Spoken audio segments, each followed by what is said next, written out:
हर हर महादेव सभी प्रिय दर्शकों को। कौन सी ऐसी गंभीर विपदा आन पड़ी कि हमें इस कड़ाके की ठंड में वायुदेव के तीव्र वेग के बीच अपना गर्म बिस्तर त्याग कर अपनी बहन के घर जाना पड़ रहा है। तो हुआ कुछ यूं था कि दिन की शुरुआत हुई ब्रह्म मुहूर्त में तांबे के पात्र में रखे समशीतोष्ण जल को ग्रहण करते हुए, और हो गया हमारा पाचन तंत्र सक्रिय।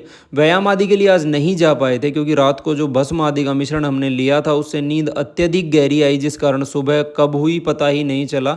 अतः कुछ देर अपने घर में ही टहल लेते हैं। इसके तुरंत बाद स्नान ग्रहण कर आलस्य रूपी दानव को त्याग देते हैं और खुद को सीधा भगवान शिव के चरणों में अर्पित कर खोल देते हैं अपना अस्पताल। अब इस मौसम में जैसा कि आप सभी को ज्ञात होगा कि भूख का वेग संभाल पाना अत्यधिक कठिन कार्य होता है। अतः इसी वेग के वशीभूत आरंभ कर देते हैं भोजन की व्यवस्था।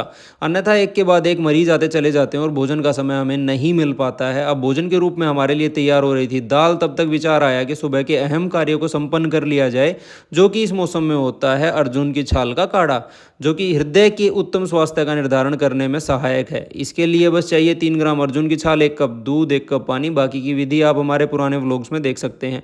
अब कुछ ही देर में हमारा आलसी मोहित भी बिस्तर त्याग देता है और साथ ही आप पहुंचते हैं हमारे कुछ प्रियजन भी, जो कि आज सुबह बड़ी मुश्किल से खाली पेट हिम्मत जुटाकर आए थे अपनी नाड़ी परीक्षण करवाने के लिए।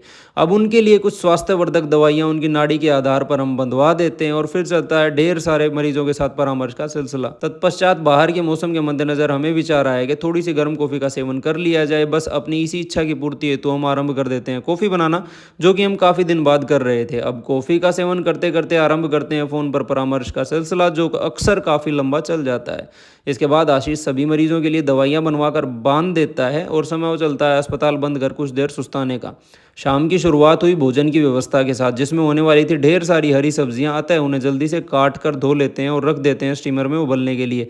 हरी सब्जियां प्रतिदिन खाना इसलिए भी आवश्यक है क्योंकि ये जीवन रूपी वृक्ष को हरा भरा रखने में सहायक हैं। तब तक हमारी प्यारी बहन का बुलावा आ जाता है, जो कुछ वीडियो आदि बनवाना चाहती थी। वह हमें भी पूची को देखने जाना था। बस फिर बाहर की ठंड को ध्यान में रखते हुए कुछ गर्म वस्त्र आदि धारण कर लेते हैं। फिर हमें ध्यान आया अपना भस्मों का योग, जिसे कल रात देरी से लेने के कारण नींद काफ़ी गहरी आई थी। वह सुबह आंख नहीं खुल पाई थी, तो अतः सोचा आज इसका सेवन समय से कर लेते हैं ताकि इस तरह की परेशानी अगले दिन हमें ना आए। अब इसका सेवन वैसे तो सुबह शाम दोनों समय करना चाहिए, किंतु हम ज़्यादा शारीरिक अभ्यास नहीं कर पाते हैं, अतः हमारे लिए एक बार लेना ही काफ़ी रहता है। अब बाहर निकले तो पता चला कि ठंड का वेग चरम पर पहुंच चुका था। वह धीरे धीरे कोहरा भी गहराने लगा था। अपने कदमों की रफ्तार बढ़ाते हुए हम शीघ्र आ पहुंचते हैं अपनी प्यारी बहन के यहाँ, जहां अंदर जाते ही हमेशा की तरह हमारा प्यारा पूची हमारा स्वागत करता है। आज हमें थोड़ा सा ये पहले से बेहतर लग रहा था, किंतु घाव भरने में अभी भी काफ़ी समय लगने वाला था। अब एक तरफ जहाँ ये लोग भोजन आदि की व्यवस्था में लगे थे, वहीं दूसरी ओर प्यारा सा नोनू अपने फ़ोन में कुछ चलचित्र देखते हुए चॉकलेट का आनंद उठा रहा था।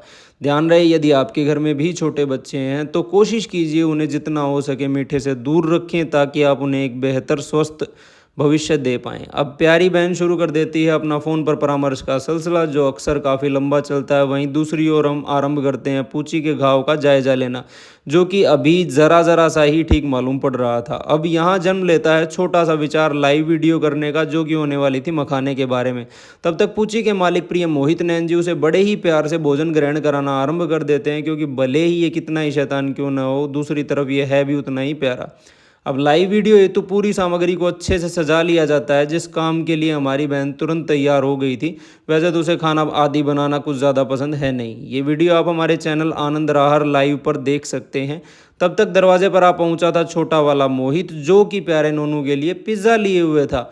अब इसमें भी ध्यान रहे कि यदि आपके घर में छोटे बच्चे हैं तो उन्हें फास्ट फूड से जितना दूर रखेंगे उतना ही आपके लिए और उनके लिए भी बेहतर है। अब हम वापस निकल पड़ते हैं अपने घर की तरफ। जैसे ही घर से बाहर निकले तो दिखा एक 4 पैरों वाला जीव, जो कि ठंड से कांप रहा था। अतः सबसे पहले इसके लिए एक गर्म चद्दर का इंतजाम करते हैं। इसके बाद निकल जाते हैं कुछ देर की पैदल यात्रा के लिए, क्योंकि इतने प्यारे मौसम में घर की तरफ जाना हम नहीं चाहते थे। अतः ठंडी हवा का स्पर्श अपने चेहरे पर अनुभव करते हुए, जो जीवन रूपी वृक्ष को पल पल ऊर्जा के प्रवाह से प्रफुल्लित कर रहा था, हम निकल पड़ते हैं अपने घर की तरफ। और यहीं समापन करेंगे आज के इस छोटे से व्लॉग का। आप सभी को मेरी तरफ से राम राम।